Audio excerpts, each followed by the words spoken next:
Hello and welcome back to my mini vlog. আবার আমি চলে এসেছি একটা ভীষণ কিউট ভিডিও নিয়ে। কিউট ভিডিও তার কারণ আজকে আমার বাড়িতে আমার বাবা মা এসেছেন। আর বাবা মা এলেই তো সব মেয়েদেরই মনটা ভীষণ ভরে যায়, কিন্তু মা বাবা এসেছেন খুব অল্প সময়ের জন্য। অ্যাকচুয়ালি আমরা ইসকন মন্দিরে যাব।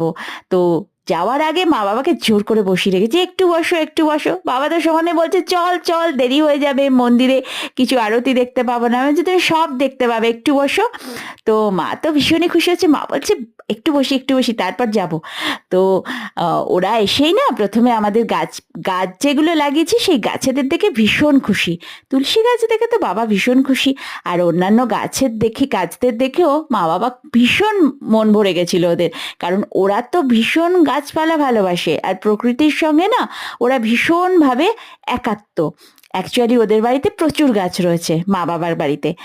আর আমার এখানে তো বেশি গাছ লাগানোর জায়গা নেই, তবুও ঠেসে ঠুসে যে কটা গাছ লাগানো সম্ভব সব লাগিয়ে দিয়েছি।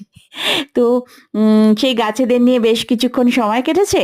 তো সেই সময় ভিডিওগুলো কিন্তু আমি ক্যাপচার করতে পারিনি, তার কারণ ভুলেই গেছিলাম।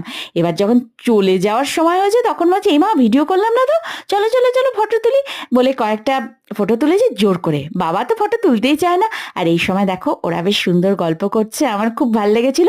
তো এই মুহূর্তগুলো লুকিয়ে লুকিয়ে ক্যাপচার করেছি।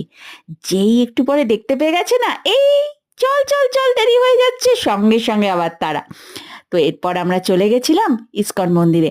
আর তার আগে মা বাবা আমার হাতে গরম গরম কফি, একটু স্ন্যাক্স, একটু বিস্কিট খেয়ে না ওদের মন ভরে গেছে। মেয়ের হাতে মেয়ে যা দেয় মা বাবা তাতেই খুশি হয়। এরকমটাই হয়, তাই না? আর এই মুহূর্তগুলো কেন ক্যাপচার করি বলো তো? আমার বোন তো দূরে থাকে, এই সুন্দর মুহূর্তগুলো দেখে আমরা সবাই ভীষণ খুশি হয়ে যাই। এগুলো একটা গুড মেমোরিজ। তো আমরা চলে এসেছিলাম ইসকন মন্দিরে। ইসকন মন্দিরে এসে এখানকার নাম গান, হরিনাম সংকীর্তন, পূজা পাঠ ইত্যাদিতে মায়ের বাবার মন একদম ভরে গেছিল। আর রাত এখন প্রথমে এসেই তখন আরতি হবে, এরপরে মানে ঠাকুরের পর্দা টেনে দিয়েছিল, পুজো হচ্ছিল। তো তারপরে পর্দা যখন উন্মোচন করলো, হরিনাম সংকীর্তনে ভরে উঠেছিল সে মন্দির।